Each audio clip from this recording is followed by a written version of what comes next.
So I'm joined now by Harry. Thanks for taking your time to join us, who was at the game for BBC yesterday. Let me know your thoughts. How did the game go yesterday? Thank you for having me. Yeah, first of all everything I say is my own opinion, not on Yeah. BBC Radio Devon's. Um, I think it's disappointing to go out of the FA Trophy so early on, um, and with how well the recent league games have gone and the results being picked up lately, I think Gary's disappointed that the momentum wasn't kept going.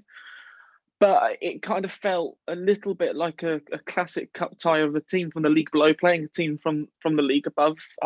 They advertised it quite much as one of their biggest games of the season, and they really showed up for it. They really got their got their set pieces well worked, which Gary mentioned in his post match comments that they looked really good from the set pieces, and Torquay just couldn't deal with them.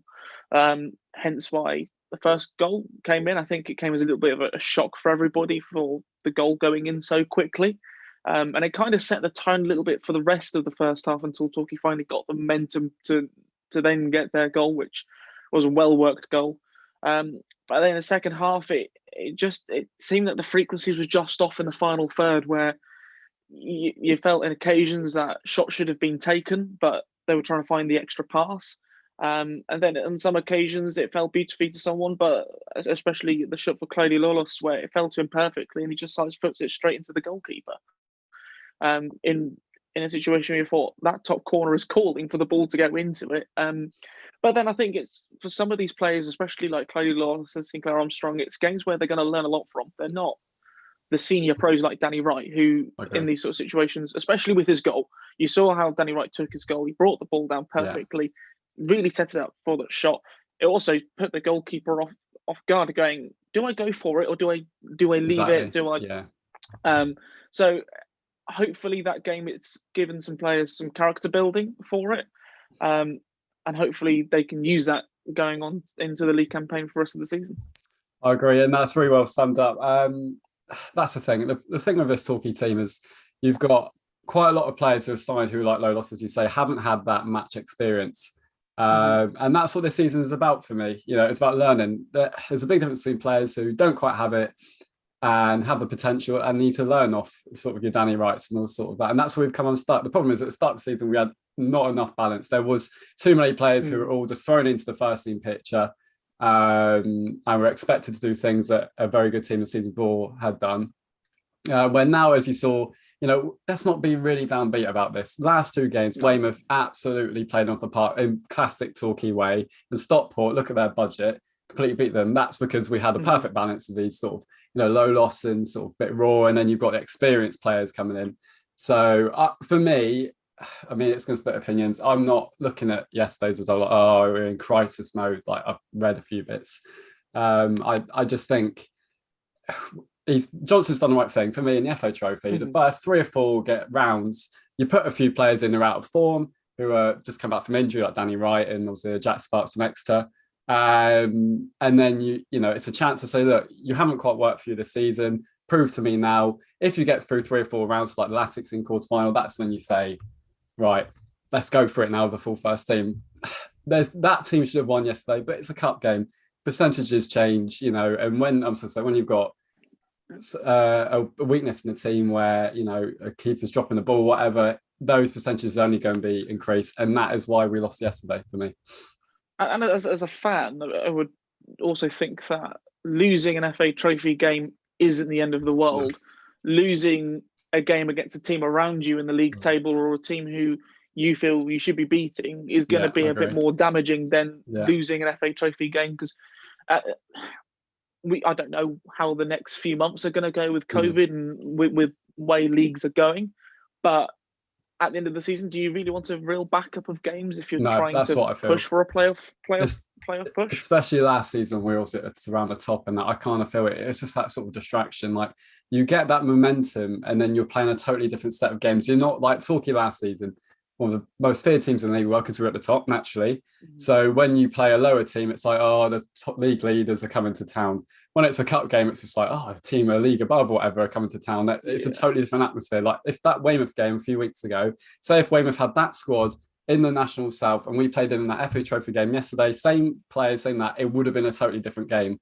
Where once we started well within 10, 20 minutes against Weymouth, they had a bit of fear factor about them. It's different. So yeah, it's one of those things. It's disappointing, of course, and a few performances I look at and I think that's not good enough. But for now, for me as a fan, it's just about getting them out of good results. I want to get as many points off the oval as possible, and then building for next season. Not saying we can't do anything this season, but it's unlikely now the start we've had. Just building the players that Johnson wants for next year or whoever, and going from there really. Exactly, because if you look at it, the season after the National League South promotion, where it was very mid-table, which, to be fair, when you get promoted from the National League South, you don't mind having a mid-table season where you do pick up some good results, but then you're not the finished article. So you've got 3/4 of the playing squad, which Gary is happy with, and maybe add one or two more players. So like last year, brought in Gary Warren permanently, bringing in Danny Wright and bringing a little bit more experience. Obviously, you lose a playoff final, of course, you're going to lose players because you look at Lucas Covalan, you can't complain going, there's a Football League club there for you. They want to take you on. He's at a stage of his career where that may be the last opportunity a Football League club comes in for you. He's going to take it. And then you've got other players who decided to move on to pastures new, maybe because they feel they want a different challenge. Maybe they just, for own personal reasons, they want to move back up north for some of them. And as Gary has mentioned on occasions, it can be difficult to attract players in their late 20s, early 30s to come down and move the whole family down to Devon. Holstead's the example. You have to probably give them a 2-year deal if you get a player like that. You have to give them a 2-year deal or a bigger. That's what the Conference North. I'm sorry, it's so much more competitive in the South for that reason. And with those players, you lose them, so you've got to try and fill in the gaps somewhere. And obviously, some things are going to stick to the wall, some things aren't going to stick to the wall. You look at Lapsley, who I personally saw when those 7 signings were made before the season. I thought that's probably the best one out of the 7. That's the one who you can kind of build a team around in that midfield, because I think the midfield unit is okay. It's good enough to push Torquay up the table. It's just getting the younger talents of Dan Martin, who we have seen on plenty of occasions has got that talent, but at times you just need to polish that diamond. But at the moment, that diamond is in the rough, but there is a diamond there to be worked on and to go forward. You've got good leaders in Asa Hall there. You've got Joe Lewis, who's slowly becoming a leader as well. So this, as you said, this season isn't the season to think about promotion. It's the season to develop. It's the season to learn for these players. And then hopefully next season bring in 3 or 4 players who you feel need to be filling in those positions, and then you can look at a potential promotion push or playoff push. Because this season, maybe this season probably wasn't the best season to go for a promotion push, because so many other clubs are also doing it. They're all going to bottleneck at the top of the table. At the end of the day, only 2 of these sides can go up, and I think there's about 8 or 9 teams who think they should be going up this season with how much they spent on the players that they've got. It's mad. That's the thing, like all this money that's been spent, it's just like another League Two. Like Johnson said it's just another League Two. And we didn't quite get it right. A few things that were rushed. There's loads of circumstances. It's a building season, and we also attached that National League South team, as you mentioned. It was 14th when the COVID struck, and that had a lot of players you would look at. Well, people look at and go, "Oh, he'll walk into our team." You had the talents of Kalala, who sadly ended that season for him, but and all those sort of players, and that's how tough this National League is, and that's just the reality of it, I'm afraid. But I completely agree with you. And it's all about building the best team to go forward, and at times it doesn't work out, but that's just football. That is football. Nothing's going to exactly work out the way you want things to work out, no matter what the season before has said. Circumstances can change. Players can get injured and have an injury which affects them. It's just a case of working out what areas you need to recruit in, and then seeing if you can recruit those players. Because he has a lot of trust in his brother Pete, who watches a lot of games within the London area. He's whenever I do games in the London area, there's always Pete. Pete's always there, and I know he's got a list of players that he's looking at. It's just a case of, is the timing right for that player to come into the squad for both the squad and both of the player? I agree with you. Yeah, it's so much more. It's not an easy thing at all, and sometimes it doesn't work. Johnson took a lot of gambles. It's obvious he took a lot of gambles with the limited time and what he had, and it hasn't worked for a lot of players. But that's down to the individuals themselves as well. I hate when it's just there's a few players in that squad who, for whatever reason, whether it's a settling mentally or attitude, I don't know what it is. I can't comment. Haven't performed anywhere near to what they should do or what their CV reputation says it should. So you've got to take that into account as well. Yeah, obviously, I'm not going to comment individually on players, but I think some players, at times, it might be just a case of you need to give them a run of games. Yeah. Some of them may be confidence players. A player who, with my own club, I've seen plenty of players who, if they score 5 goals in the first 6-7 games of the season, they'll go on to score 20 goals. If they don't score a goal in the first 5 games, they won't score more than 5.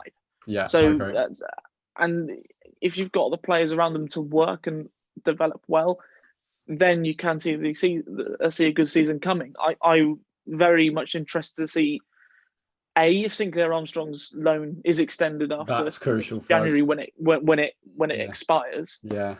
Can him and Danny Wright create something together? Look, yesterday was tough for them because they had 2 centre halves who were not scared to jump with them, to battle with them for the ball. Yeah, which you're going to get when you're in the National League South. You're going to have these defenders who are not scared of putting the challenge, not scared in going in for headers. So it'll be interesting to see how they can work together, how Danny Wright could develop Sinclair Armstrong into being a similar sort of player, because they've got similar builds. They're both very strong players. They're both good in the air.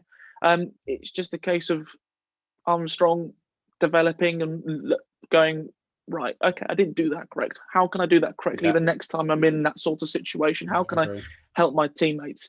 And hopefully, I presume they're working on it in training, is getting that final third worked out, because it broke down on too many occasions yesterday. And it's at times it's finding that killer pass in that final third as well. There was occasions yesterday, I think there was Dan Holman was open out on the right hand side. He was calling for it. Tried to play it through to Sinclair Armstrong, but by the time the player who was making the pass, he was literally on the edge of the penalty area, trying to play it into the penalty area. Yeah, where you're playing into that 6-yard box, and John Henley can easily go, "Thank you very much, that's mine," and that attack's gone dead.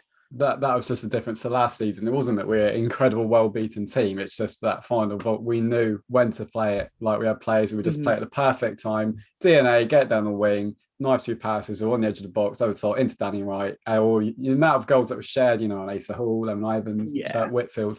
It was just, that's the difference. That's all it is. It's just having that right mindset in the right moment because of experience. And that's just where we've lacked. It's not that, we're still trying to play the same way. And I mean, the first few games was a bit different. I felt we tried to go to this horrible, bit of an ugly team. It didn't work. And now we're changing it again, hence the complete change in shape. But yeah, I agree. I really appreciate that. That's a really good insight of the game yesterday. I could speak to you for like a couple of hours, to be honest. But yeah, probably could. Yeah, we could.